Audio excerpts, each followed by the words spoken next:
दिखाएगा जब जीवन जाएगा छूट, जब जीवन जाएगा छूट। प्रातः स्मरणीय अनंत श्री विभूषित सतगुरु महाराज के चरणों में सरस्वती नमन। उपस्थित धर्मानुरागी सज्जन, धर्मानुरागी माताओं को नमन। अभी का ये सुघड़ी जो सत्संग के रूप में हम लोगों को मिल रहा है, जीवन में बड़ा ही सौभाग्य से मिलता है। शास्त्रों में आया है सबसे दुर्लभ ये मनुष्य शरीर है, और उससे दुर्लभ मनुष्य शरीर रहते हुए सत्संग का लाभ मिले, और उस लाभ से जब ज्ञान और अध्यात्म रूपी ज्ञान मिले वो बड़ा दुर्लभ है। फिर उससे भी कहा गया कि दुर्लभ क्या है, उस परमात्मा का दर्शन दुर्लभ। मनुष्य शरीर मिला हुआ है, सत्संग भी मिला हुआ है, और आपके बीच में सुबह से ही भगवान के मुखारविंद से निकली हुई उससे दिव्य और द्वितीय वाणी का पाठ करके सुनाया गया। ईश्वर जिसे परमात्मा कहते हैं, भगवान कहते हैं,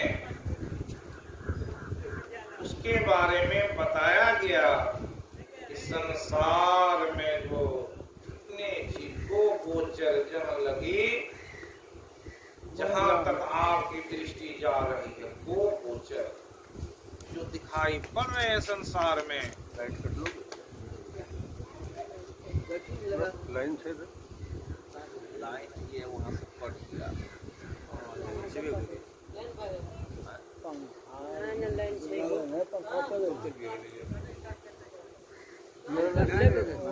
पंखा कहाँ चले? लाइन का कैसे कर लो? वही अंदर से लाइन के ठीक है, देखिए वहीं से छुटा होता क्या है, हर अच्छे काम में विघ्न होता है। रात में है ना, जब करने लगते हैं तो लाइन को ये क्या है, लाइन तो है रे, तार लाइन छूट गया है है, जहाँ आपका कनेक्शन छूट गया है, तो लगाओ ना। उसको तार पोल में घुसाया, वहाँ से छूट जाता है। यहाँ देन कहीं इधर घर से नहीं चौरी नहीं नहीं, वहीं से है। हाँ तो देखिए, अब हम लोग उसको छोड़ लाइन को। अब है क्या, किसी भी चीज का निगरानी करने वाला एक आदमी होता है, और वो निगरानी क्या होता है, निगरानी से सब काम सही ढंग से संपन्न होगा। नहीं सब है। आप सभी जाने, भगवान कहे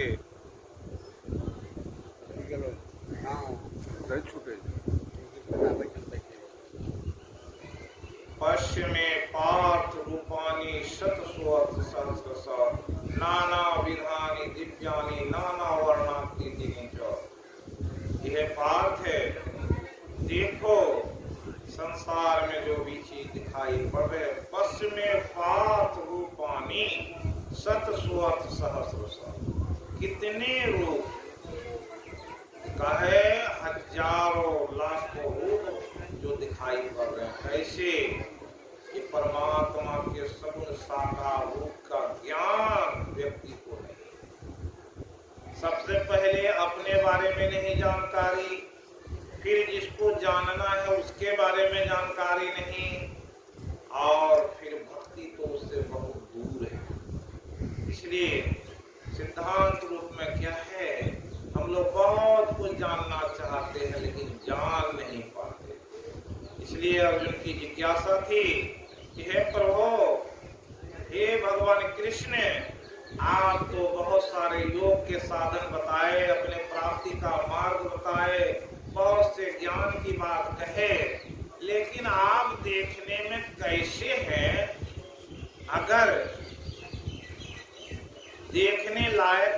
रूप आपका है, दिखाया जा सकता है तो मुझे दिखाइए। तो भगवान उनको दिखाने लगे। तो पहले तुम हमारे सगुण रूप को जानो। सगुण रूप क्या है? जो आप संसार में जितने चीज को देख रहे हैं, 100 गुण क्या है? ये गुण है। क्या आप कुछ भी नहीं जानते तो देखते हैं क्या है? सारे संसार में जितने चीज दिखाई पड़ते, सभी का क्या होता है? जन्म होता है, बढ़ता है, फिर नाश हो जाता है। इसको त्रिगुणात्मक प्रकृति कहा गया। त्रिभिर गुणे कहा गया। तो क्या है? ये 3 गुणों से आच्छादित पूरा संसार है। कहा न तदस्ति पृथ्वी देवी देवेषु वा पुनः। इस पृथ्वी की बात, देवलोक तक की बात कह दी। न तदस्ति पृथिव्याम देवी देवेषु पुनः सत्वं प्रकृति जैर्मुक्तम यदेवी स्यात् त्रिभिर गुणैः। ये पृथ्वी ही नहीं, देवलोक तक को त्रिगुणात्मक कहा। और सब जगह क्या होता है? जन्म हुआ है जो बढ़ेगा, फिर एक अवस्था को प्राप्त करेगा, वहां से फिर उसका क्षय मतलब समापन शुरू हो जाता है। धीरे धीरे वो समाप्त हो जाता है। ये प्रकृति का त्रिगुणात्मक ज्ञान है। इसलिए कहा अगर परमात्मा को जानना चाहते हो, त्रिगुण विषया वेदा निस्त्रे गुणियो भवार्जुन। ये तीनों गुणों से ऊपर उठो। ये तीनों गुणों से ऊपर उठने वाले कैसे होते हैं? गीता के 14वें अध्याय में कहा कि कैलिंगे त्रीन गुणानेतान अतीतो भक्ति प्रभो किमाचार कथम चोएतान त्रीन गुणान वर्तते। ये तीनों गुणों से जो ऊपर उठे हुए व्यक्ति होते हैं वे कैसे होते हैं? उसमें क्या क्या गुण होता है? तो भगवान वहां पर समझाने की कृपा किए कि वैसे व्यक्ति में क्या होता है। उस ज्ञान को अप्रकाशो प्रवृत्तिश्चो मोहमेव च न द्वेष्टि संप्रवृत्तानि न निवृत्तानि कांक्षति उदासीनवत् आसीनं गुणैर्यो न विचार्यते गुणावर्ते इत्येव न इंगते। कहा वो कैसे व्यक्ति होते हैं कि जिसको गुण का कोई प्रभाव नहीं होता। सम दुख स्वस्थ समलोष्टास्म कांचन तुल्य प्रिया प्रियो धीरस तुल्य निंदात्म समस्तुति। जो मान अपमान से, निंदा स्तुति से उसको कोई मतलब नहीं रहता, आसक्त रहता है, वैसे व्यक्ति को कहा त्रिगुणात्मक होता है। तो संतुष्ट सत्तम योगी यत आत्मा देव निश्चय मैं अर्पित मनोबुद्धि। जो अपनी मन और बुद्धि को मुझ में अर्पित कर देता है, इससे गुणात्मक होते हैं। अब ये प्रकृति के बारे में हम लोग बात कर रहे थे। सगुण कैसा है उसके बारे में बताए थे कि जो नाना रूपानी है, कैसे रूप है। उसी में कहा 20 लाख स्थावर जानो 9 लाख जलचर मानो। स्थावर जो जीव आप देख रहे हैं आपके सामने जो खड़े हुए हैं, जो वृक्ष है, ये सब कैसे है? स्थावर खड़े हैं, कोई हिलने डुलने की बात नहीं है। ये 84 लाख जोनियों में स्थावर 20 लाख में है। कितने रूप है? वृक्ष पौधे जितने हैं उसके रूप को देखिए, तो कितने प्रकार के गाछ वृक्ष हैं, कितने पौधे लगे हुए हैं। 20 लाख की जोनियों में है। 9 लाख सब जलचर मानो। जल में रहने वाले जीव का कितना? 9 लाख जोनियों में, कितने रूपों में। जलचर उसको कहते हैं जो जल में मछली वगैरह रहते हैं, ये जल में। पानी में रहने वाले जीव और 9 लाख सब जलचर मानो, 11 लाख कृमि कवि गाए, 10 लाख पक्षी गण बताए।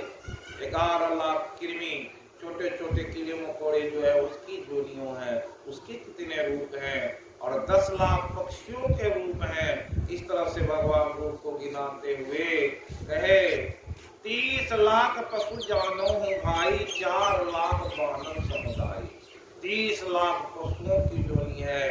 आप पशुओं में देख लीजिए 4 पैर वाले पशु होते हैं, कितने 30 लाख की जोनियों में है, कितने रूप उनके। और फिर 4 लाख बानर समुदाय, भालू बंदर ये सब जो है जंगल में रहने वाले, वो 4 लाख की जोनियों में वो हैं। जब ये 84 कटी जावे तब मनुष्य का शरीर कोई पावे। उसी को भगवान गिनाए और दिखाए। पश्चिमे पार्थ रूपानी 700 सहस्रशः, नाना विधानी दिव्यानी नाना वर्णाकृति। और फिर उसी में भगवान गिनाते हुए अपने रूप को दिखाए थे कि रुद्र आदित्यान वसुन रुद्रान अश्विनो मरुतस्तथा, बहुन दृष्ट पूर्वाणी पश्चाचार्यानि भारत। उसी क्रम में कहे कि पश्चादित्यान वसुन रुद्रान अश्विनो मरुतस्तथा, बहुन दृष्ट पूर्वाणी पश्चाचार्यानि भारत। आप सभी को कभी सुनाए थे कि अदिति के पुत्र जो हैं 12 आदित्य हैं, वह 12 आदित्य के नाम अभी तक नहीं सुने होंगे। ये आदित्य के पुत्र है धाता, मित्र, अर्यमा, शुक्र, वरुण, अंश, भग, विवस्वान, पुखा, सविता, त्वष्टा और विष्णु। ये 12 आदित्य हैं। और आगे कहे थे कि वसु 8 हैं, वसु धर, ध्रुव, सोम, अनिल, अनल, प्रत्युष और प्रभास, ये 8 वसु हैं। इस तरह से आगे बताते हुए भगवान कहते कि अश्विनी, 2 अश्विनी कुमार हैं, तो दोनों भाई देवताओं के वैद्य हैं। ये हर, बहुरूप, त्र्यंबक, अपराजिता, वीर, कपि, शंभु, कौपर्दी, रेवत, मृग, व्याध, सर्व और कपाली, ये 11 रुद्र हैं। आप सभी सुने होंगे 11 रुद्र के बारे में, लेकिन नाम अभी तक नहीं सुने होंगे। ये हर किसको जैसे महादेव को कहते हैं, बहुरूप, त्र्यंबक, अपराजित, बिरखा, कपि, शंभु, कौपर्दी, रेवत, मृग, व्याध, सर्व और कपाली, ये 11 रुद्र हैं। और अश्विनी कुमार के बारे में अभी आया सत्व ज्योति आदित्य, सत्व ज्योति, त्रियग ज्योति, सत ज्योति, ज्योतिष्मान, हरित, ऋतजित, सत्यजीत, सुसेन, सेनजित, सतमित्र, अभिमित्र, हरिमित्र, कृत, सत्य, ध्रुव, धर्ता, विधर्ता, विधारे, मांत, मुनि, उग्र, भीम, अभियु, सा, छिप, ईदृक, अन्यादृक, यादृक, प्रतिकृत, रीक, समिति, सरंभ, ईदृक्ष, पुरुष, अन्यादृक्ष, ते, चेतस, समिता, सोम, दृक्ष, प्रतिदृक्ष, मरुति, शरत, देव, दिश, यजु, अनुदृक, साम, मानुष और विष, ये 49 मरुत हैं। ये मरुदग्न कहलाते हैं। ये मरुत क्या है? 49 ये हवा। आप सभी हवा के बारे में जानते हैं। ये तीनों लोकों में चलने वाले हवा है, 49 की गिनती में है। आपके शरीर में कितने हैं? 10 वायु का खेल आपके शरीर में भी हो रहा है, जिसमें 5 मुख्य रूप से लोग जानते हैं। ये इस तरह से बताए गए। अब आप सुने, सुन के रखे हैं बहुत जमाने से कि 33 कोटि के देवताओं को धूप में उधर रखे तो आग लग जाएगा। नहीं ना, अच्छा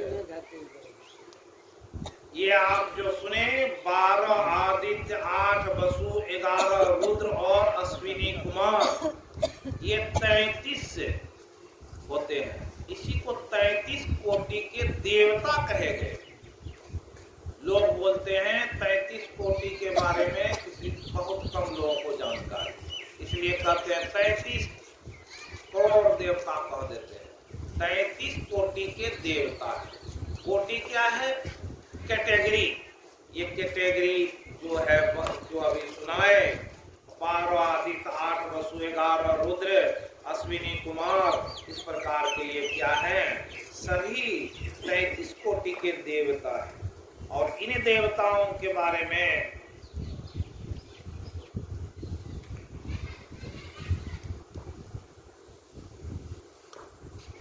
ये 33 कोटि देवता के बारे में आया है। आगे बतावेंगे कि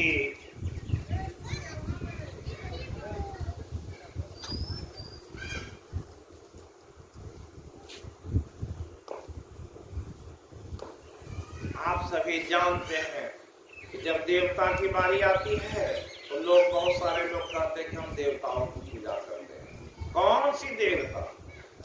उस देवता के बारे में भी ज्ञान नहीं कि अगर वो 33 कोटि के देवता में हम किसकी पूजा कर रहे हैं। ये बात हम कहने की इसलिए आवश्यकता समझे, इन सत्संग में लोग जाते हैं, बहुत सारे किस्म की बात बोलते हैं, लेकिन बात बोलते हैं उसमें बात कितना आपके जीवन के लिए कारगर है। जो सत्संगी है तो गुरु की पूजा कर रहे हैं, गुरु के प्रति है, आपकी श्रद्धा कहाँ टिकी हुई? तो आप अगर देखेंगे, जैसे किसी मौजे में किसी का खाता खतियान होता है, और जमीन में अगर लिखने के लिए गए किसी जमीन का, अगर खाता गड़बड़ हो जाए, खतियान गड़बड़ हो जाए, तो क्या वो जमीन उसका होगा? ठीक इसी तरह से हमारी भक्ति में भी इस तरह की प्रक्रिया है। वो प्रक्रिया के कारण क्या होता है, जब अजामिल का संवाद आता है, उस संवाद में कहा कि यम और इसके बीच में वार्ता हुई, उसी में कहे कि ये जो है किस तरह से संसार की बनावट है। यमदूतों ने कहा, प्रभु संसार के जीव 3 प्रकार के कर्म करते हैं, पाप, पुण्य अथवा दोनों से मिश्रित। इन जीवों को उन कर्मों का फल देने के शासक संसार में कितने हैं? यदि संसार में दंड देने वाले बहुत से शासक हों तो किसे सुख मिले, किसे दुख? इसकी व्यवस्था एक सी न हो सकेगी। संसार में इस प्रकार कहते हुए यमराज ने कहा, मेरे अतिरिक्त एक और ही चराचर जगत के स्वामी हैं। उन्होंने यह संपूर्ण जगत सूत में वस्त्र के समान ओतप्रोत है। उन्हीं के अंश ब्रह्मा, विष्णु, शंकर इस जगत की उत्पत्ति, स्थिति और प्रलय करते हैं। उन्हीं ने इस सारे जगत को नथे हुए बैल के समान अपने अधीनस्थ कर रखा है। और आगे कहे, मेरे प्यारे दूतों, जैसे किसान अपने बैलों को पहले छोटी छोटी रस्सियों से बांधकर फिर उन रस्सियों को एक बड़ी आड़ी रस्सी में बांध देते हैं, वैसे ही जगदीश्वर भगवान ने भी ब्राह्मण आदि वर्ण, ब्रह्मचर्य आदि आश्रम छोटी छोटी नाम की रस्सियों से बांधकर फिर सब नामों को वेद वाणी रूप बड़ी रस्सी में बांध रखा है। इस प्रकार सारे जीव नाम एवं कर्म रूप बंधन में बंधे हुए भयभीत होकर उन्हें ही अपना सर्वस्व भेद कर रहे हैं।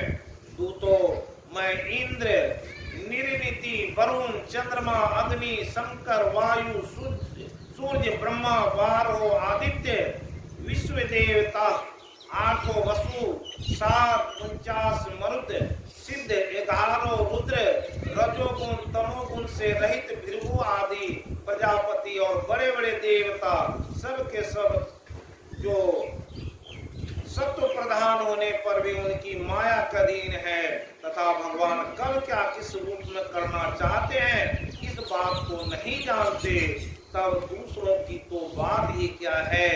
दूतों, जिस प्रकार घटपट आदि रूपवान पदार्थ अपने प्रकाशक नेत्र को नहीं देख सकते, वैसे ही अंतःकरण में अपने साक्षी रूप स्थित परमात्मा को कोई भी प्राणी इंद्रिय मन प्राण हृदय या वाणी आदि किसी भी साधन के द्वारा नहीं जान सकता। वे प्रभु सबके स्वामी स्वयं परम स्वतंत्र हैं। उन्हीं मायापति पुरुषोत्तम के दूत उन्हीं के समान परम मनोहर रूप गुण और स्वभाव से संपन्न होकर इस लोक में प्राय विचरण क्या करते हैं। विष्णु भगवान के सुर पूजित परम अलौकिक पार्श्वों का दर्शन बड़ा दुर्लभ है।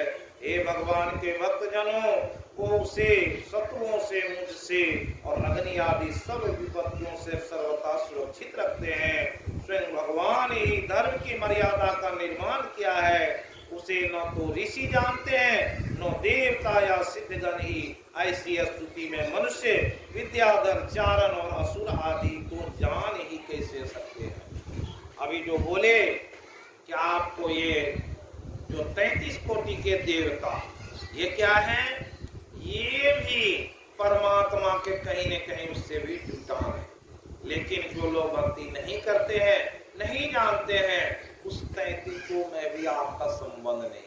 बहुत लोगों के घर में तरह तरह के देवता के रूप में तरह तरह का आयोजन करके रखे हैं। अगर हम लोग बोलते हैं भक्ति कीजिए तो कहेगा कि हम भक्ति तो करते हैं, अपने घर में हमारे देवता है। कौन देवता, उसका नाम पता ठिकाना है तो नाम पता ठिकाना है। उसके कारण क्या होता है, आपकी अधोगति हो जाती है, 84 लाख योनियों में चले जाते हैं। और इसी क्रम में एक कथा करने की आवश्यकता है कि अजामिल के बारे में आप लोगों ने सुना होगा। क्या हुआ, अजामिल बड़ा ही भक्त था और बड़ा ही संस्कारी था। लेकिन क्या हुआ, वो अपने गुरु के आश्रम में रहा करता था और वहां गुरु के अधीनस्थ रह करके बहुत सी ज्ञान को धारण किया, भक्ति में लगा हुआ था। गुरु से बराबर कहते थे कि देखो अजामिल, तुम इस शहर में रहते हो, और बराबर चेतावनी देते थे कि अमुक तरफ मत जाना। इस रोड जो जगह बता दिया या मोहल्ला बता दिया उस मोहल्ले में तुम नहीं जाना। अजामिल के मन में बराबर ये आ रहा था कि क्या कारण है कि गुरुजी हमारे रोक लगाते हैं। और फिर क्या हुआ, समय आया और उस गुरु से उनकी क्या हुई, थोड़ा दूरी हो गई।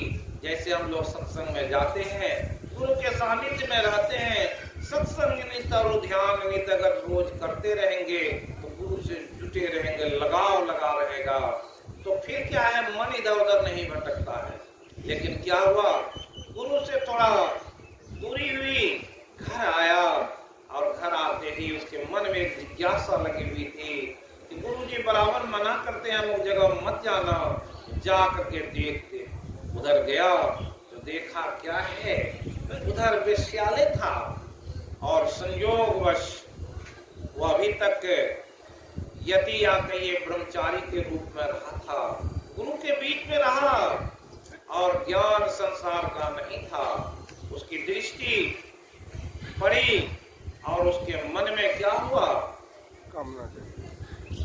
गीता माया ध्याय तो विषयान पुंस संगते शुभ जायते संगात संजायते काम काम क्रोधो भी जायते।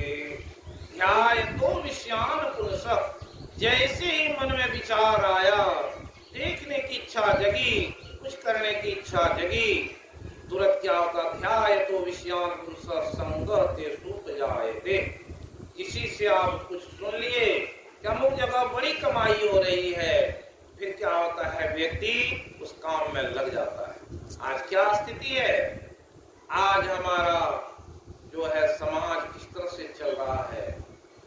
हमारे गांव में एक वार्ड सदस्य बोला कि ये जो है पंचायत इलेक्शन में मैं 5 लाख खर्च करूंगा, एक एक वोट को खरीद लूंगा। और वो वार्ड सदस्य 5 लाख रुपया खर्च किया। बहुत सारे थे लेकिन सबको जाकर के एक एक पैसा दिया, अपना वोट मेरे।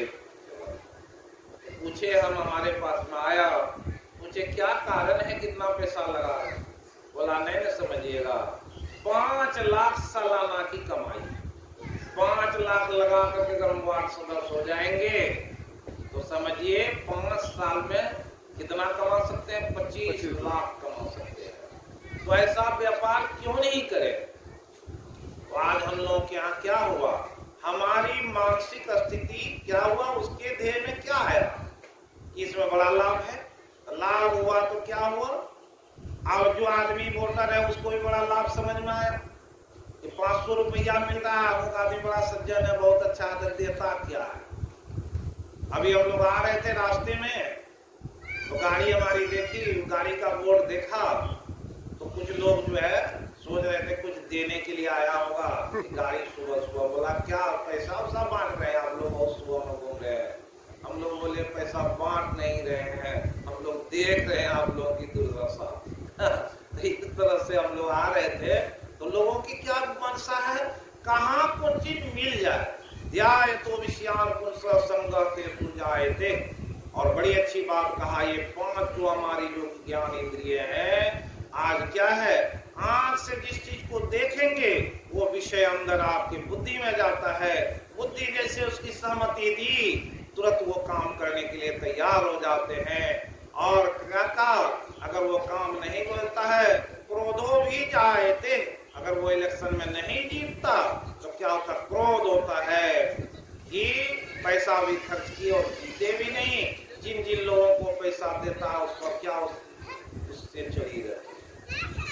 तो काम क्रोधो भी जाते, क्रोधात भक्ति समूह समूहात स्मृति स्मृति मनसा बुद्धि नाशो बुद्धि नाशात परिणश्यति। इस तरह से हमारी वृत्ति वैसी हो जाती है। इसलिए बड़ी आवश्यकता है कि लोगों को अपने प्रति सचेत रखें। अभी जो हम बोल रहे थे कि अजामिल का भी क्या हुआ, उसी तरह से उसकी दुर्गति आनी थी और उस वेश्या को देखते उसके सुंदरता पर मोहित हुआ और उस वेश्या को घर लाया। घर लाए तो उसके समाज के लोग उसका बहिष्कार कर दिया और जाकर के गांव के किनारे में वो बस गया। वो ब्राह्मण था, फिर भी अपना किसी तरह से काम क्या करेगा, तो गलत कर्म करके तो अपने पेट को भरने लगा। कई बच्चे हुए और एक दिन भगवान की कृपा हुई या गुरु की कृपा कहिए तो कुछ संत आ गए। संत कौन होते हैं, वो भगवंत के रूप होते हैं। किसी भक्त के कल्याण के लिए वो आ जाते हैं। लोगों से पूछा कि रात्रि विश्राम करना है, कहाँ विश्राम करें। तो कुछ लोग क्या होता है अभी भी समाज में है, जो सत्संगी है उसके प्रति उसकी बड़ी सहानुभूति होती है। कहीं भी कोई बात होगा तो कुछ लोग जिससे भक्ति से कोई मतलब नहीं तो लोगों को कहते हैं कि जो सत्संगी है ये लोग कौन है, ये लोग तो सिर्फ खाने के लिए घूमते हैं, तरह तरह के सत्संग में चले जाते हैं, खाने के लिए जाते। तो एक व्यक्ति से मैंने कहा कि अगर खाने के लिए हम लोग जाते हैं तो तुम जा करके देखो कि वो भोजन नसीब होता है। वो व्यक्ति एक जगह भागवत हो रहा था, बोला ठीक है। वो हमसे पहले ही जाके बैठा, ठीक 10 मिनट बैठा तो उसे शौच की आवश्यकता होगी। जैसे शौच के लिए गया तो उधर देखा एक व्यक्ति मछली लेकर जा रहा, बड़ी मछली, और पूछा कैसे दे रहा है, तो वो रुपये का धन 4 आने में दे रहा है। 100 रुपया कीमत का सामान उसे 25 रुपया में मिला। वो तुरंत उसको लिया और सोचा कि जाते हैं घर में रख के आ जाएंगे। घर गया तो सोचा अच्छा आज तो चल गए थे, कल जाएंगे। वो मछली बनाया, खाया और उसके बेटी के यहाँ से टेलीफोन आया, कोई बीमार था, वो चला गया वहाँ। और वहाँ जाने के बाद 2-4 दिन वो भागवत को देर था, वहाँ से आया 5वें 6ठे दिन तो पूछा कि क्या वो चल रहा कथा। तो हम बोले कथा तो कब का था, समाप्त हो गया।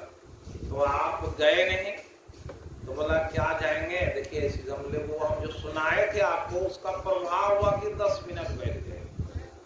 तो उस तरह से प्रभाव होता है। संत उनके यहाँ पहुंचे, लोग कहा कि जाइए, वो अजामिल नाम का एक बड़ा भक्त है, अपनी कुटी गांव के एक तरफ बना के रखा है, वहां चले जाइए। वो संत लोग वहां आए। वो संत मंडली पहले क्या होता था कि पहले स्वार्थ नहीं, परमार्थ के लिए लोग काम करते थे, किसी को कुछ नहीं चाहिए। जहाँ जाते थे अगर भोजन की आवश्यकता होती थी तो जिस गांव में जहाँ ठहर गए उसके पास कुछ नहीं होता था, लोग स्वतः ही भोजन पहुंचा देते थे। आप सभी पढ़ेंगे कि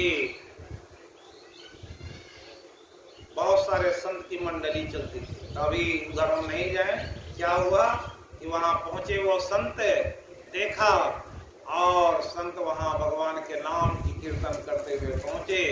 उनकी पत्नी बेश्या थी, देखी संतों को देखकर अचंभित रह गई कि आज हमारा बड़ा भाग्य उदय हुआ है, कुछ संत आए। सभी लोगों को प्रणाम किए, बाबा बोलिए क्या आदेश। तो कहा संत लोग कि हम लोग आज रात्रि विश्राम यहीं करेंगे, भोजन भी करेंगे। तुरंत वो सारी सामग्री की व्यवस्था कर दिया। अजामिल उस समय में नहीं था और वो भोजन बना करके वो लोग अपना भोजन किए। तब तक मैं अजामिल आया, देखा, सोचा कहाँ से बाबा जी सब आ गया, भगाओ इसको, ये बहुत बात कहा। लेकिन वो संत थे, कहा कि क्यों बेटा, क्यों घबरा रहे हो तुम, हम तो तुम्हारे यहाँ इसलिए आए कि सारे लोग गांव के बोले बड़ा भक्त है वो। बोला मैं भक्त नहीं, मैं बहुत बड़ा चंडाल हूँ, मैं ब्राह्मण हूँ लेकिन चंडाल हूँ, बहुत किस्म के काम करता है। तो बहुत सारी बात वो लोग सांत्वना दिए और फिर वो लोग कहे अजामिल मैं तुम्हारा अन्न खाया हूँ, इसलिए संतों का स्वभाव होता है तुम्हें कुछ दे करके ही जाऊंगा, इसलिए। और हमें अपनी योग दृष्टि से देखा कि तुम्हारी पत्नी जो है गर्भवती है और मेरी तरफ से एक आशीर्वाद के तौर पर मैं कहता हूँ बच्चे का जो जन्म होगा उसका नाम नारायण रख देना।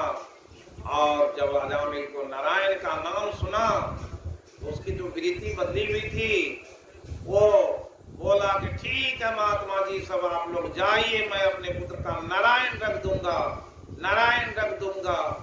उससे मैं कई बार नारायण बोला और वो महात्मा जी सब वहां से उसको कहा ठीक है एक मस्त, उसको अपना आशीर्वाद देकर के चले गए। समय आया, उसकी उम्र 88 वर्ष का हो गया और एक दिन देखता है यमदूत आया और उसके प्राण को निकाल करके लेकर जा रहा। वो कैसे देख रहा था, स्वप्नवत देख रहा था। जैसे देखा वो अपने बच्चा जो हुआ था उसकी पत्नी, उसका नाम नारायण रखा था, भय हुआ, बोला नारायण बेटा कहाँ हो, नारायण बोला। तो फिर भगवान की सत्ता क्या है, भगवान के पार्षद दौड़ पड़े कि मेरे भगवान का नाम लिया है। वहां जाते ही जाकर के यमदूतों को रोका, ए यमदूतों रुक जाओ, ये अब तुम्हारा शिकारी नहीं है, मेरा ये कर्तव्य है, ये हमारे परमात्मा का नाम लिया है नारायण का। और वहां पर यमदूतों का संवाद हुआ, वही संवाद अभी आपको पढ़ करके सुनाए कि वो बताए कि देखो भगवान से कह रहे थे जब यमदूत से उसके यजामिल के प्राण को छीन लिया और फिर यजामिल को वापस कर दिया, तो वो कहा जाकर के यमराज से इस तरह की क्या व्यवस्था है। जैसे अभी किसी को कोई पुलिस आगे पकड़े, अब कोई मुखिया जी कहे छोड़ दो, तो वो तो जरूर ये होगा जाकर के शिकायत करेगा। ठीक वैसे ही यमराज के पास में गया, कहा कि क्यों वो छूट गया, हम तो उसको ला रहे थे यम यातना के लिए, वो तो पापी था। तो कहा कि ठीक है वो पापी था लेकिन एक सत्ता और भी है मेरे अलावे, वो परमात्मा, वो पुरुषोत्तम की सत्ता है, वो जो भगवत भक्त होते हैं उस पर मेरा अधिकार नहीं होता है। इसलिए कबीर साहब कहे जो आए हैं सो जाएंगे राजा रंग फकीर, एक जंजीर में बंधे जाएंगे, दूजे जाए क्योंकि सिंहासन पर चढ़ के जाते हैं साहब, ये है दूजे बंधे जात जन, एक सिंहासन चढ़ी चले, दूजे बंधे जात जंजीर, संसार के जीव की ये गति है। तो उसी को वहां यमदूत को समझा रहे थे कि ये जो 33 कोटि के देवता हैं ये भी कौन है, जो संत है, इन लोगों का जो नाम है क्या है, छोटे छोटे नाम है, जिसको भगवान कृष्ण कहे गीता में सतत युक्ताम भजताम प्रीति पूर्वकम ददामी बुद्धि योगम तेन माम उपयांति ते। जो जिस प्रकार की भक्ति जहां कर रहे हैं, जिस तरह से भी कर रहे हैं, लेकिन नियमित रूप से अगर करेंगे और प्रीति पूर्वक करेंगे, श्रद्धा के साथ करेंगे, तो भगवान कहने की कृपा किए, सतत युक्ताम भजताम प्रीति पूर्वकम, सतत युक्त होकर के। कैसा सतत युक्त? त्रिकाल संध्या होता है, आप सभी जाने होंगे। ये संध्या कब होता है? जब सुबह होता है, उसको एक संध्या सुबह रात्रि के चले जाने पर, दिन के उदय होने से पहले का जो सुबह है उसको संध्या करते हैं। फिर दिन में 12 बजे को भी संध्या कहा गया है, उस समय में उसको भी संध्या कहा गया। और फिर संध्या वेला में जब दिन का अस्त होता है और रात्रि का शुरुआत गोधूली वेला आता है, वो भी संध्या है। त्रिकाल संध्या कहा इसलिए। और ब्रह्ममुहूर्त को भी संध्या कहा है, जो 4 बजे से 5 बजे का समय है, आज वैज्ञानिक भी सत्य कर दिए। इस समय में ऐसी हवा चलती है 4 से 5 कि वो हवा प्राण वायु को बड़ी ही ताकत देती है। जो व्यक्ति उस समय में जगा भी रहेगा तो उसका क्या होगा? उसकी शरीर में ऊर्जा बढ़ जाएगी, चाहे वो कोई भी किस्म का व्यक्ति हो, शाकाहारी हो, मांसाहारी हो, कोई भी किसी जाति का हो। तो इसलिए अब वैज्ञानिक लोग भी कहते हैं कि आप ब्रह्म मुहूर्त में जगिए और टहलिए, उससे क्या होगा? आपका इम्यूनिटी पावर बढ़ जाएगा। अभी कोरोना काल में सुने होंगे सब लोग। तो उस तरह से ब्रह्म मुहूर्त में जो जगता है, उस समय परमात्मा का नाम लेता है, सबसे बड़ी संध्या वो है। उस समय में परमात्मा पृथ्वी की ओर अपने दृष्टि किए रहते हैं। जो भक्त या जो भी व्यक्ति जाग करके उनका नाम ले रहा है, उस समय में उनकी पुकार सुनते हैं। अजामिल का वो पुकार सुन करके क्या हुआ? देवदूत उसे वापस किया, और जैसे वो अपने इसमें आया तो देखा कि अभी तो हम कहाँ जा रहे थे, ये देवदूत कौन थे? फिर उसकी जो स्मृति है वो लौटी, और लौटने के बाद जो साई स्वामी जी भजन में गाए, मान मान मन यह रत तन तेरा हीरा रतन अनमोल है, विष्णु के पीछे पर पगले कर रहा माटी का मोल है। उसी क्रम में कहा कि जो बीता सो गया बीत, अब बचे का कम नहीं मोल है। तो अब इस जो बचा हुआ उसी में तुम याद तो कर लो। 88 वर्ष का उम्र हो गया था, और अजामिल को वहां संवाद मिला। जब यमदूत और देवदूतों में, देव पार्षदों में ये वार्ता हुई, जब सुना, अजामिल की बुद्धि जाग गई, और जागने के बाद वो फिर क्या किया? भक्ति शुरुआत किया, और भक्ति का शुरुआत करके के वो उसको प्राप्त कर लिया फिर परमात्मा। ये प्रसंग ऐसा है, नरक के दरवाजे पर चला गया था, यमदूत ले जा रहा था, लेकिन कौन? एक नाम से वो बच गया। इसीलिए कहा, नाम जपई लो लाए तो सिद्धि हुई अनुमादिक पाए। रामचरितमानस में आया। क्या है? नाम की बड़ी महिमा है। कलयुग केवल नाम आधारा, बहुत सारे शास्त्रों में पढ़े होंगे और अभी सुनाए थे। भक्ति ज्ञान विरागा तो विवेको वर्धते माने, माया मोह निरासश्च वैष्णवे करोति किम। ये भागवत का श्लोक है। अज्ञान विध्वंस कोटि सूर्य संप्रभ। ये ज्ञान ऐसा है, ज्ञान को ध्वंस विध्वंस करने वाला ये महामंत्र है नाम। और दूसरे जगह फिर कहे, मुनि कहते हैं व्यास जी कि घोरे कलो प्राय जीवश्च असुरताम गतः क्लेश क्रांत तस्यैव शोधने किम परायणम। ये घोर कलयुग है। इस समय में क्या है? संसार के सारे जीव आसुरी वृत्ति में हो गए हैं। क्लेश क्रांतस तस्यैव शोधने किम परायणम। ये प्रश्न पूछा गया था कि भागवत में कि जो जीव आसुरी वृत्ति में हो गए हैं, अपने क्लेश का अगर शमन करना चाहते हैं, मिटाना चाहते हैं, तो कौन सा परायण करें। तो वहां व्यास जी बताए हैं कि नाम का संकीर्तन ही उसे छुड़ा सकता है। ये छुड़ाने के लिए क्या है, नाम की महिमा। जो अजामिल उस नाम को जप करके ही क्या हुआ, नारायण का 3 बार नाम बोला था, और 3 बार के नाम क्या किए, नरक के दरवाजे से उसे खींच दिया। उसी के बारे में भी आपको सुनाए भागवत का वो पंक्ति कि क्या कहे।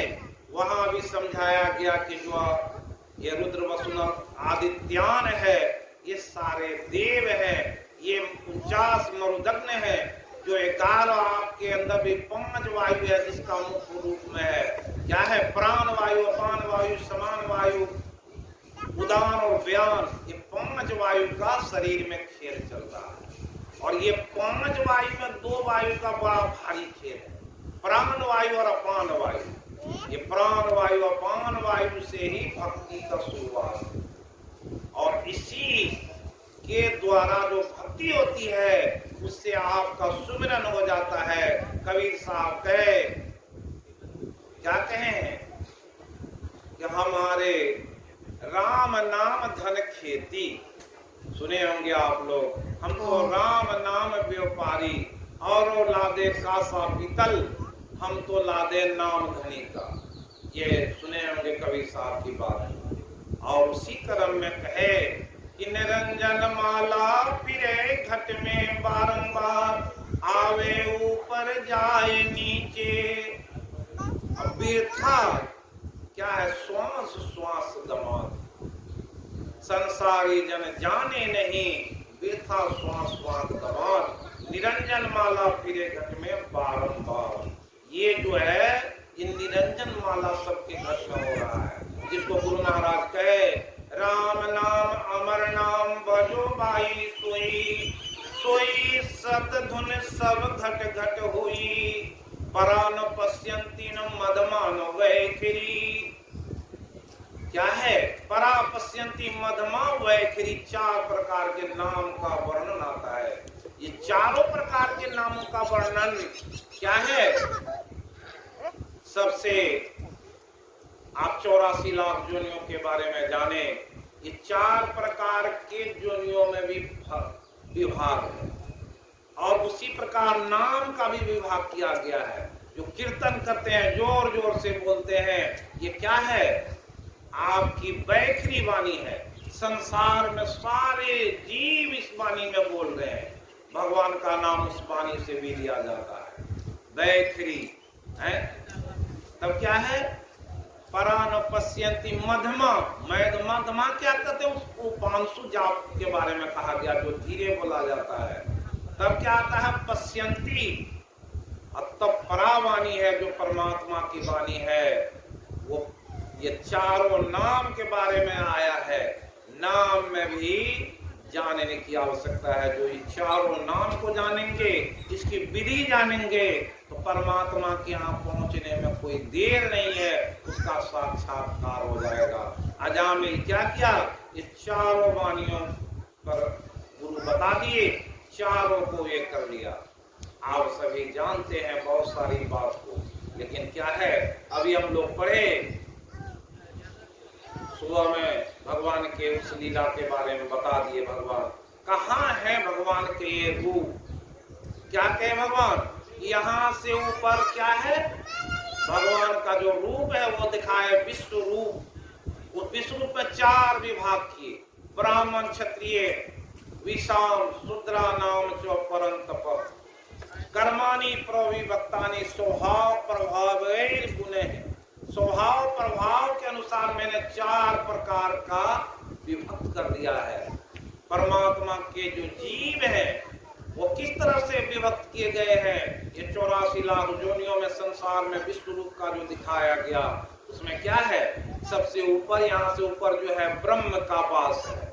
ये क्या है, यहाँ ब्राह्मण कहा उनका निवास है। ये ब्रह्म को जानने वाला ब्राह्मण, उससे नीचे क्षत्रिय है। शरीर में क्षत्रिय कहाँ है? ये दोनों हाथ को क्षत्रिय कहा है। आपका यहाँ से ऊपर क्या कहा? ये ब्रह्मांड है, ब्रह्म है। जो यहाँ तक पहुंच हो जाती शरीर में ही, वो परमात्मा के नीचे चला जाता। बीच में क्या है? वैश्य है, पैर क्या है? शूद्र है। ये बताए हैं भगवान। उसमें जीवों को भी विभक्त किए, और इसलिए इस विधि इसको भी जानेंगे तब पता चलेगा भगवान के सगुण साकार रूप क्या है। संसार में रह करके जो व्यक्ति ऊपर उठता है, ऊर्ध्वगमन हो जाता है, नाम जपता है, ध्यान करता है, वो कहाँ से होता है? वो इसी शरीर में यहाँ से ऊपर होता है, नीचे होता है। ये परा प्रकृति ऊपर है, नीचे अपरा प्रकृति है, और अपरा प्रकृति में ही ये 84 लाख जूनियों का निवास है। और आप अभी सुने, जो सुनाए थे, प्रकृति में ये जीव क्या है? परवश हुआ है। और परवश होकर के किस तरह से शरीर से शरीर का बदलाव हो रहा है, भगवान दिखाए कि हमारे सगुण साकार रूप को देखो अर्जुन। क्या होता है? एक जीव दूसरे जीव में बदल रहा है अपने शरीर को। क्या है? रूपानी सत्स्वत सहस्रश नाना विधानी नाना वर्णाकृति, नाना वर्ण और आकृति के जीव हैं। जिस तरह से कर्म करते हैं वैसे कर्मानुसार मैं वहीं पर उसका बदलाव करते रहता हूँ। और ये अपने विश्व रूप दर्शन में वो बताए कि वो व्यक्ति जो भक्त अनन्या, जो अनन्य भक्ति से मुझे जानना चाहता है, मत कर्म चित मत कर्मो मत भक्त समवर्जित निर्वैर सर्वभूतेषु स्वमामेति पांडव। जो 84 लाख योनियों में संसार में ये जो दिखाए, उससे निर्वैर रहता, बैर नहीं करता। क्या है? अज्ञानता के कारण क्या बैर है? अभी बैर क्या हुआ? आप सभी जानते हैं, अभी दुर्गा पूजा गया, कौन आदि शक्ति है? 9 रूपों में दुर्गा के रूप को कहा गया। ये 9 रूपों की अगर बारे में जानेंगे, सभी कैसे हैं? सात्विक है, और उनकी आराधना करके शक्ति को प्राप्त कर लेते हैं। कौन नहीं किया? उस शक्ति की आराधना सब देवता, जितने आपके भगवान राम भी किए, भगवान कृष्ण भी उनके बारे में बोले, लेकिन हम लोग भी उसके बारे में किए, लेकिन अज्ञानता बस क्या? भगवान कहेंगे सारे मेरे रूप है, 84 लाख योनियों में सगुण साकार रूप है। लेकिन आप क्या किए? एक सगुण साकार भगवान के एक रूप को पकड़े और उसको ला करके उस आदि शक्ति के आगे में आप क्या किए? बलि चढ़ा दिए। क्या हुआ? भगवान के उस सगुण साकार रूप में आपने कहीं न कहीं विघ्न डाला। तो भगवान क्या करेंगे? उनका विधान है। क्या विधान है? यह शास्त्र विधि मुसिज्य यजन्ते श्रद्धान्विता। जो शास्त्रों में ज्ञान दिया गया उसके हिसाब से जो श्रद्धान्वित होते हैं वो करते हैं। अभी हम बोले सतत युक्ताम भजताम प्रीति पूर्वकम, प्रीति पूर्वक श्रद्धा युक्त होकर के कोई जो भक्ति करता है। अब जिसकी भक्ति, जैसे गुरु महाराज का यहाँ हम लोग स्वरूप लगाए, आते ही हम देखे कि ये जो धुमन का जो ये है वो वहां पर रखा हुआ है, एक दीप जला हुआ है। तो आप समझिए कितनी श्रद्धा, हमारी मोटी श्रद्धा होगी, महीन नहीं। हम महीन श्रद्धा होगी तो क्या समझेंगे कि गुरु महाराज को साक्षात हम यहाँ विराजित किए हैं, सो शरीर इस कुर्सी पर वो अपने आसन को जमाए। तो क्या करेंगे? तो स्व शरीर जैसे बुद्धि में आया तो उनके प्रति क्या होगा? हमारा भाव वैसा बदलेगा। अब वो दुम्मन का जो बर्तन है उसको उस पर रखेंगे? नहीं रखेंगे, उसको नीचे रखेंगे। अगर कोई प्रसाद लाए हैं तो उसको कहाँ रखेंगे? उनके चरण में रखेंगे। ये श्रद्धा है। और जब तक श्रद्धा नहीं बनेगी तब तक आप भक्ति में आगे बढ़ नहीं पाएंगे। इसलिए बहुत आवश्यकता है, इसको गीता में दिया, उस दिन भी हम बताए थे, सत्वानुरूपा सर्वस्व श्रद्धा भवति भारत, श्रद्धा मयो अयम पुरुष यत् श्रद्धो स्वएव सो। जिसकी जैसी श्रद्धा बनेगी, जिस श्रद्धा से जैसी दृष्टि से वो देखेंगे वैसा ही वो पुरुष हो जाता है। कैसे? जिसमें जितनी सात्विकता की भाव रहेगी। सात्विकता का भाव क्या है? भक्ति का भाव है। अब ये भक्ति का भाव कैसे बनता, इसके बारे में आया है कि एक भक्त कैसा होता है, उसमें 26 गुण होते हैं। और जो भक्त नहीं है उसमें कितने गुण? 6 गुण आया है। जो अभी सुनाए कि जीवश्चो असुरताम गता, ये कौन है? तो कहा दंभो दर्पो अभिमानश्च। दंभ जो पाखंड का मार्ग, दंभ, दर्प, अज्ञानम, अहंकार, ये क्या है? ये आसुर की वृत्ति का चिन्ह है। जो अहंकारी होते हैं, दंभ और पाखंड लिए रहते हैं, दर्प रहता है, अहंकार रहता है, अज्ञानता प्रमुख गुण है। सुबह में बताइए 6 गुण उसमें है। लेकिन जो भक्त होते हैं उसमें कितना कहा? 26 गुण कहा। जिसमें सबसे बड़ा गुण है उसका नाम है गीता के 16वें अध्याय में दिया गया है। कोई भी व्यक्ति पढ़ के जान सकते हैं। भागवत में दिया गया है जामिल के उपाख्यान में कि आसुरी वृत्ति वाले का क्या गुण है, और उसी में नरक का भी वर्णन आया है। आप सभी बहुत कुछ जानते हैं, लेकिन अभी तक ये भी नहीं जाने होंगे। लोग रोज सुनते हैं कि स्वर्ग के बारे में, नरक के बारे में भी सुनते हैं। ये 16 जो अभी बताए कि 26 गुण क्या है, कहा गीता में आया है अभयम सत्व संशुद्धि ज्ञान योग व्यवस्थिति दानम दमश्च यज्ञश्च स्वाध्यायस्तपः जवम् अहिंसा सत्यम अक्रोधः त्यागः शान्तिरपैशुनम् दया भूतेषु लौलुत्वम् चापलम् तेज क्षमा धृति शौचम द्रोह नातिमानिता भवन्ति संपदम देवीं भी जातो अभि भारत। ये 26 क्या है? आपके भक्त जो होते हैं, भक्ति में जो रहते हैं, उसके गुण कहे। सबसे पहला गुण है अभयम। जैसे परमात्मा के बारे में जानकारी हो जाता है, आपको ज्ञान हुआ, आप अभय हो गए। क्या अभय हो गए? प्रहलाद कैसा निर्भय हुआ? तरह तरह की आत्मा दी गई। कहा बेटा उसके जो सैनिक ले जा रहे थे, अभी भी संभल जाओ। क्या है? नहीं तो तुमको क्या करेंगे? हम लोग मार देंगे। मार दो। ये आत्मा क्या मरती है? हम तो अभय हैं, कहीं भी नहीं जा सकते। ज्ञान अगर आपको हो जाएगा, 84 लाख योनियों का ज्ञान हो गया, संसार में परमात्मा के उस रूप का ज्ञान हो गया, सगुण साकार का, तो पता क्या चलेगा? अगर मरेंगे तो एक शरीर बदल के उसमें जाएंगे, उससे उसमें जाएंगे, यही होगा, कष्ट होगा। तो बहुत सारे चीज को जब जान लेता है तो उसका भय दूर हो जाता है।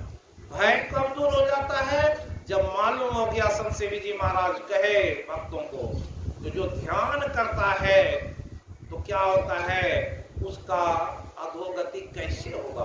भगवान कृष्ण से पूछा कि अयति श्रद्धयोपेतो योगाचरित मानस, कि जो यति मतलब जो बहुत शिथिलता से भक्ति किया, काम गतिम कृष्ण गच्छति, ये भगवान बताइए उसकी क्या गति होगी? भगवान कहे पातने वे नामुत्र विनाश तस्य विद्यते कल्याण कृत, कि क्या है ये पात्र? उसका विनाश किसी काल में नहीं होता है।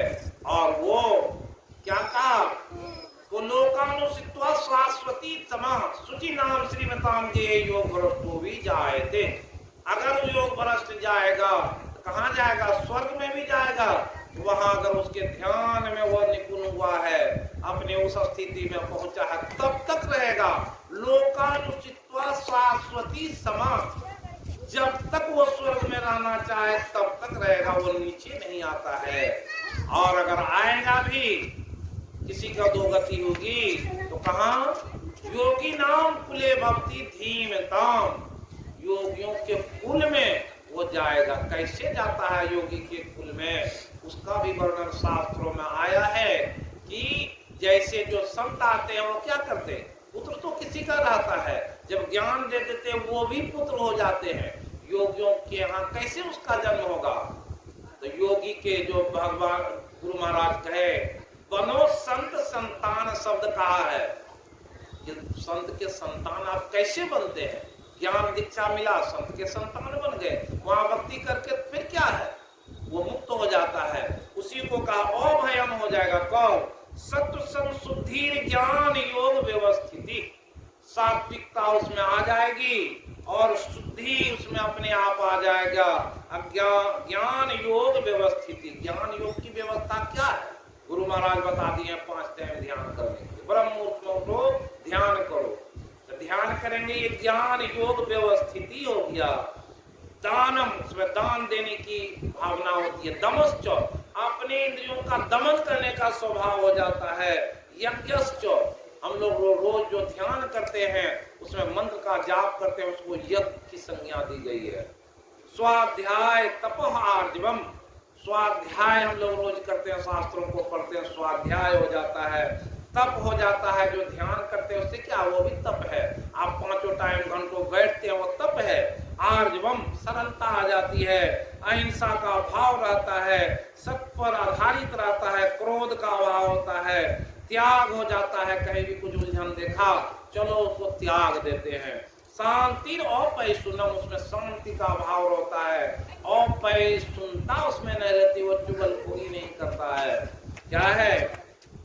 दया भूतेषु लौलुप्तम, उसमें दया का भाव रहता है और सारे जीवों में उसकी क्या है, लौलुपता नहीं रहती है। मार्दवम ह्री और चापलम, उसमें जो चंचलता का भाव हो जाता, अपने हृदय में भी उसका निवास रहता है। तेज क्षमा धृति, उसमें एक जो भक्ति करने से तेज उत्पन्न हो जाता है, क्षमा करने और धारण करने की शक्ति रहती है। और वो क्या है? शौचम, शौचम के बारे में आप जानते हैं, सदाचार का पालन होता है, किसी से द्रोह नहीं करता। और न अतिमानित, और वो जो है अपने मान अपमान की भी कहीं भाव में नहीं रहता। इस तरह से कहा, ये जो 26 गुण कहे, और ये 26 गुण जिसमें रहता, अब कहते हैं वही क्या है? दम्भो दर्पो अभिमान क्रोध पारुष्यमेव च, और जो कहे आसुरी प्रीति में चला गया, उसमें क्या रहता? पाखंड, दर्प, अभिमान से भरा हुआ, क्रोध में वो रहता है, और उसमें एक कठोरता रहती है, कुछ भी कठोरता में कर लेगा। किसी को पीटते पीटते उसकी जान ले लेता है, कितना कठोर होता है। वही जीव को पाला, एक दिन क्या करता है, उसी को काट के वो खा जाता है। इससे बेसी निर्दयता और कठोरता क्या होगा, है ना? इस बात को भगवान कहे, भागवत में यह श्लोक कहा, उसके तस्येव शोधने किम परायण, जिसमें इतनी कठोरता, ये 6 गुण वाले का क्या होगा?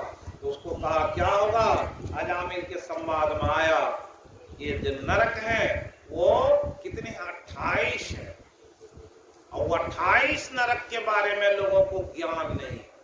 क्या होता है, जब जेल के बारे में, जेल की यातना के बारे में लोगों को मालूम रहता तो भय लगता है कि अगर ऐसा कर्म करोगे तो कहाँ चले जाओगे? जेल चले जाओगे।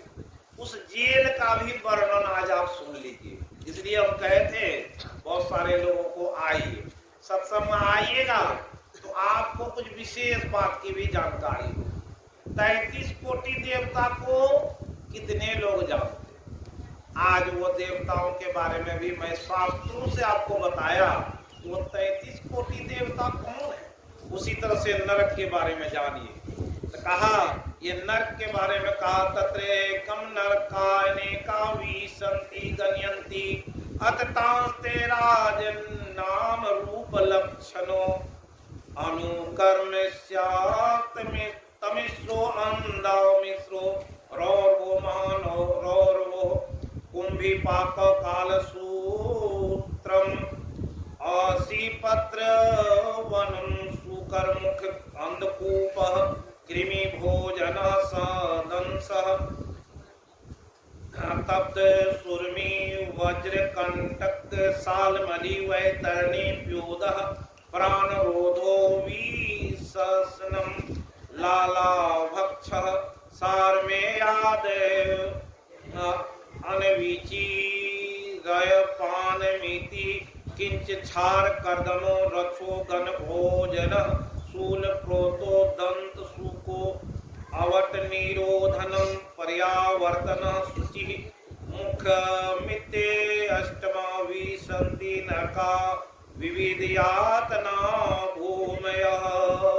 इसको कहे कि तामिश्र अंध तामिश्र रौरव महारौरव कुंभी पाप काल सूत्र असी पत्र वन सुकर मुख अंधकूप कृमि भोजन संदंश तप्त सुरमी वज्र कंटक सालमली वैतरणी प्योद प्राण रोध विषसन लाला वक्ष सार में आदन अवीची अयह पानः। इसके सिवाय छार करदम रोछोगन भोजनम सुल प्रोत दंद सूक अवट निरोधन पर्यावर्तन सूची मुख, ये 7 कुल मिलाकर के 28 नरक तरह की यातनाओं को भोगने के स्थान हैं। जो पुरुष दूसरों के धन संतान अथवा स्त्रियों का हरण करता है उसे अत्यंत भयानक यमदूत काल पास में बांध कर बलात् तामिश्र नरक में गिरा देते हैं। उस अंधकार में नरक में अन्न जल न देना, दंडे लगाना और भय दिखलाना आदि प्रकार की यातना पीड़ित को मिलता है। इससे अत्यंत दुखी होकर तो वह एकाएक मूर्छित हो जाता है। इसी प्रकार पुरुष किसी दूसरे को धोखा देकर उसकी स्त्री आदि का भोगता है, अंध तामिश्र नरक में पड़ता है। वहां की यातनाओं में पड़कर वह जड़ से कटे हुए वृक्ष के समान वेदना के मारे सारी शुद्ध बुद्ध खो बैठता है और उसे कुछ भी नहीं सूझ पड़ता। इसी से इस नरक को अंध तामिश्र कहते हैं।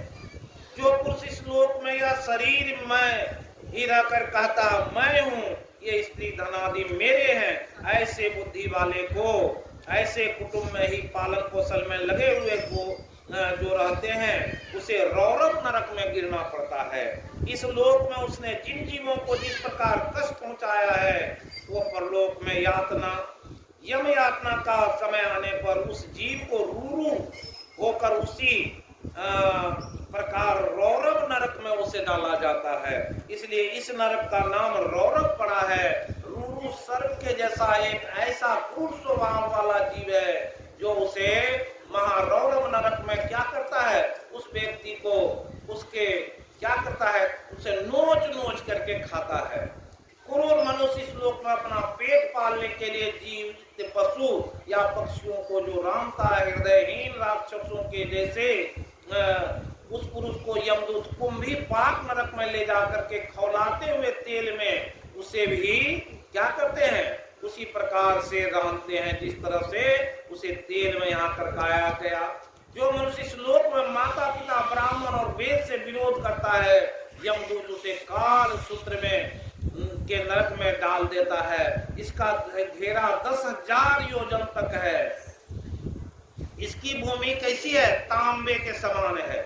सुने होंगे इसमें जो तपा हुआ जैसे मैदान में वह ऊपर से सूर्य के नीचे से अग्नि के दाह से जलता हुआ वह पहुंचता हुआ पापी जीव भूख प्यास से व्याकुल हो जाता है और उसका शरीर बाहर भीतर से जलने लगता है। आप समझ लीजिए जो तांबे का कितना है, 10,000 कोस का वो जगह, और उसमें वो जीव को ले आकर छोड़ देता है। उस ताप कहाँ रहिएगा, जिधर पैर डालता उधर जलता है, गिर जाता उधर जलता है, वो उस तरह से तड़पते रहता है। कौन? कहा कि जो माता पिता और जो संतों की बात नहीं मानता, शास्त्रों की बात नहीं मानता। ब्राह्मण कौन है? जो संत होते हैं, गुरु होते हैं, उसकी बात नहीं, जो शास्त्रों की बात नहीं मानता उसको वैसा जगह पर गिराया जाता। आप देखिए यमदूत उसे काल सूत्र में डालता। आगे कहते हैं तो वहां उसकी बेचैनी यहाँ तक बढ़ती है कि वो कभी बैठता कभी लेटता, छटपटाने लगता है, कभी खड़ा होता, कभी इधर दौड़ने लगता है। इस प्रकार नर पशु के शरीर में जितने रोम होते हैं उतने ही 1000 वर्ष तक उसकी दुर्गति होती है। सोचिए कितना बड़ा वहां नरक है। कि जो पुरुष किसी प्रकार की आपत्ति न आने पर भी अपने वैदिक मार्ग को छोड़ करके ज्ञान पाखंड कुल धर्मों का आश्रय लेता है, यमदूत 80 पत्र वन में नरक में ले जाकर के कोड़ों से पीटता। जब मार से बचने के लिए वह इधर उधर दौड़ने लगता है तो उसको सारे तलवार के समान पैने पत्तों से, जिसमें दोनों ओर धारें होती है, टूट टूट होकर के कट कट के गिरने लगता है। वो 80 पत्र वन ऐसा है, उसमें जो पौधे हैं उसके पत्ते में धार है, वो शरीर में लगता है और कट कट के शरीर गिरता, खून से लथपथ वो व्यक्ति रहता है। इस प्रकार चिल्लाता हुआ पथ पथ पर मूर्छित होकर गिरने लगता। अपने धर्म को छोड़कर पाखंड मार्ग में चले जाने से ऐसे लोक में जाना पड़ता। पुरुष राजा राज कर्मचारी होकर किसी निरपराध मनुष्य को दंड देता है तो कहा ब्राह्मण को शरीर दंड देता है, वह महापापी मरकर शुकर मुख नरक में गिरता है। वहां महाबली यमदूत उसके अंगों को कुचलते हैं। वह कंडू में पेरे जाते हुए गन्ने के समान पीड़ित होकर के उसे क्या करता है, वैसे नरक में जाकर शुकर मुख में देकर के उसे पेड़ा जाता है। आगे कहते हैं, देखिएगा समय अच्छा, बस 1 मिनट में इसको समाप्त करते हैं। ये बड़ा ही इम्पोर्टेंट, क्योंकि इसको जब लोग जानते हैं तो थोड़ा हृदय में कुछ भाव आता है। इसलिए इस आगे कहते हैं कि नरक के बारे में निषेध पूर्वक मनाई जाती है। रेंगने वाले जंतु, मच्छर, खटमल आदि बहुत सारे जीवों को, जिसको कहते हैं जिस लोक में बिना पंच महायज्ञ किए हुए जो व्यक्ति खा लेता है, वैसे कौवे के समान परलोक में कृमि भोजन नामक निकृष्ट नरक में गिरता है। वहाँ 1 लाख योजन तक लंबा चौड़ा कीड़ों का कुंड है।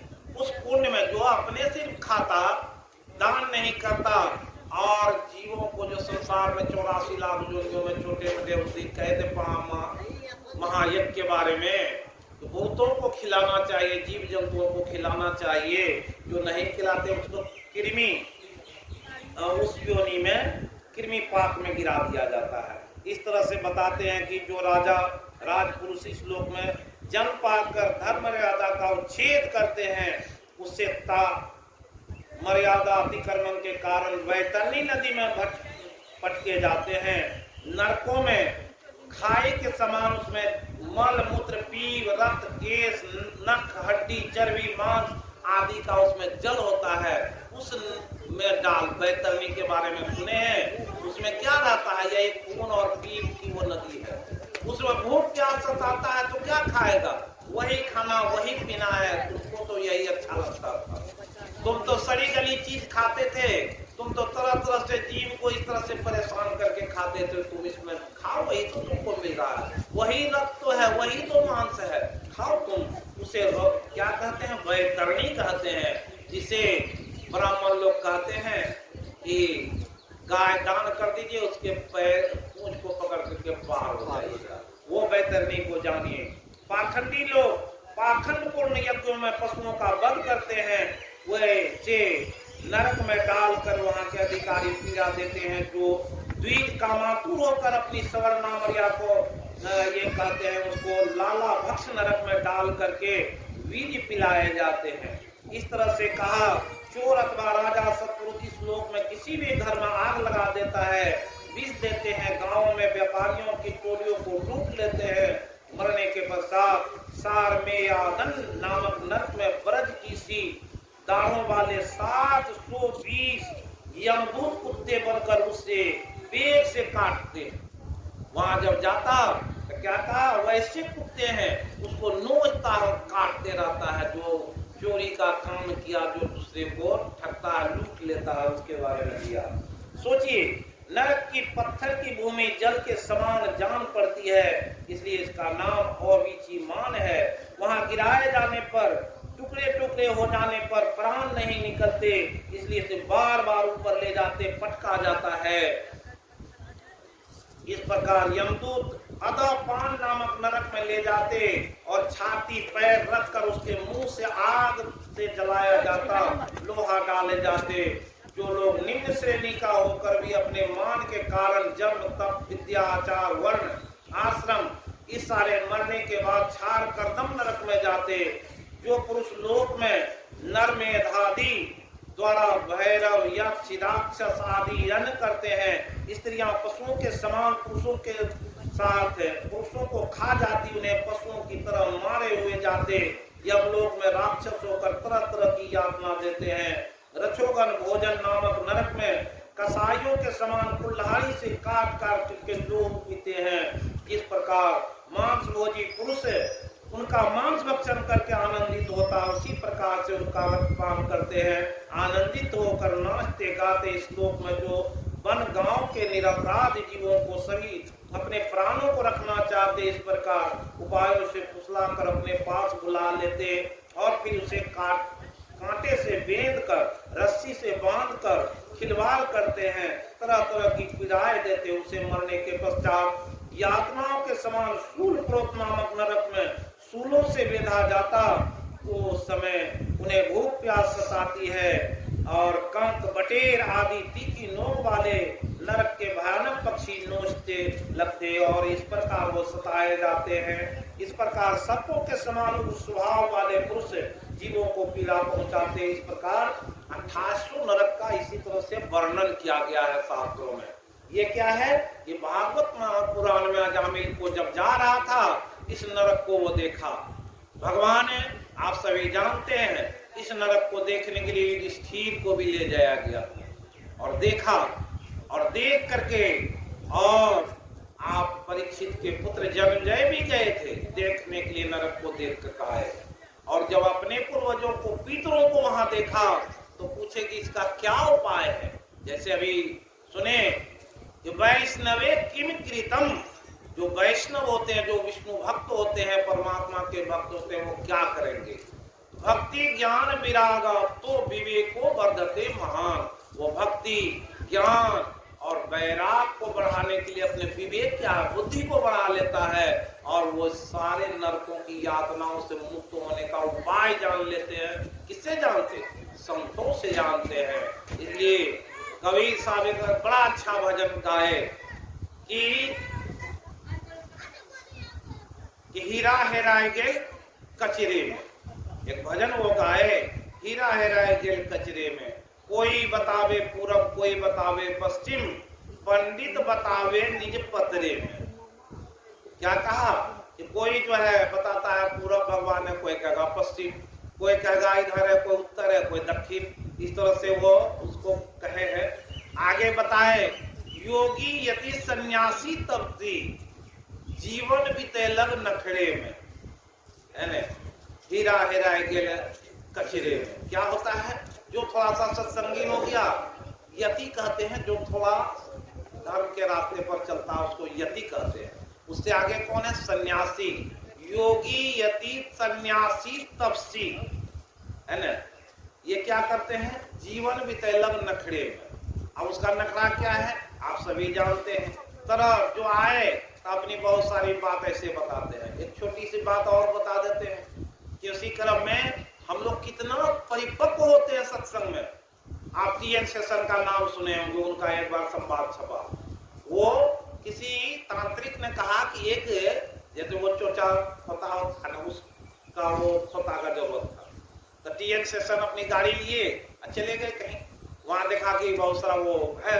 एक चरवाहा मिला, बोला बाबू ये जो है ना एक तो उसका घोंसला उतार कर आपको दे दो। तो वो बच्चा बोला कि नहीं हम नहीं उतार सकते। तो बोला 50 रुपया ले लो। उस पर नहीं, बोला 100 रुपया ले लो। उसको 500 रुपया देने लगे। 500 रुपया है। बोला कि आपकी बुद्धि मारी गई है, 500 रुपया हम क्यों मारे जाए? अरे देख नहीं रहे हैं तो उसमें एक चिड़िया रहती है, उसका बच्चा है। उस चिड़िया के घोंसले को उजाड़ देंगे तो उसका बच्चा कहाँ रहेगा? है? हम उसे पैसे के लोभ में उस चिड़िया के घोंसला को नहीं उजाड़ सकते और उसको ऐसी यातना नहीं दे देते। आपकी बुद्धि मारी गई है। तो जब वो बच्चा कहा टीएन सेशन को बुद्धि आई, विवेक जगा। अरे हम क्या कर रहे थे? एक भारत के उस बच्चे को ज्ञान है सनातन धर्म का कि एक बच्चा जो चिड़िया का है उसको हम उसके घोंसला को उजाड़ देंगे तो वो बच्चा घोंसला विहीन हो जाएगा और फिर रहेगा। और हम ये पैसे के लोग में वैसा काम नहीं करेंगे। और कल के सत्संग में गए थे, इसी पर एक बात सुने कहा कि लोग आज क्या कर रहे हैं कि एक धर्म है, दूसरा है परमार्थ के लिए और स्वार्थ के लिए। आज हम लोग जितना भी कर्म कर रहे हैं स्वार्थ के लिए कर रहे हैं, परमार्थ के लिए नहीं कर रहे हैं। जिस दिन हमारी बुद्धि परमार्थ के लिए हो जाएगी, टीएन सेशन का बुद्धि कहाँ था? स्वार्थ में था। लेकिन उस बच्चे का बुद्धि कहाँ था? परमार्थ के तरफ था कि अगर हम उस बच्चे को अगर गिरा देंगे तो हमके क्या दंड मिलेगा। ये 2800 नरक का वो ज्ञाता था कि नहीं? लेकिन आज हम ज्ञाता हैं, क्या करते हैं? तरह तरह के काम करते हैं। फिर संध्या वेला में और विशेष चर्चा करेंगे और सभी लोग आएंगे तो उस समय में और विज्ञान की बात आपको सुनाएंगे। और अभी जो आपको सुनाए थे रामचरितमानस का पाठ इसलिए भी किए कि शाम में उसका पाठ नहीं होता, वो भी प्रसंग की व्याख्या शाम में ही करेंगे। क्योंकि अभी आप लोग बोले कि शाम में बेसी सत्संगी रहते हैं, ज्यादा लोग आएंगे तो समय में और भी अच्छी बात सुनाएंगे। और अपनी यह वाणी को यहीं विराम देते हुए श्री सद्गुरु महाराज की जय। अब हम लोग आरती करें। फिर कितना समय हुआ? 4:38 पौने 5 करें। अच्छा, तो चलिए अभी का समय आप लोग के हिसाब से समाप्त होने पर है, इसलिए आरती कीजिए और फिर आगे का समय में और बातचीत होगी। लीजिए महाराज।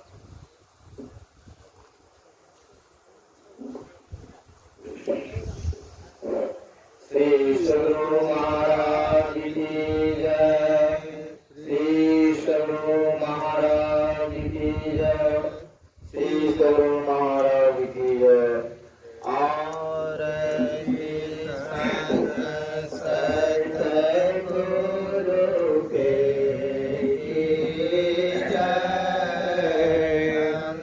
मेरे जोत होत लीजे चेता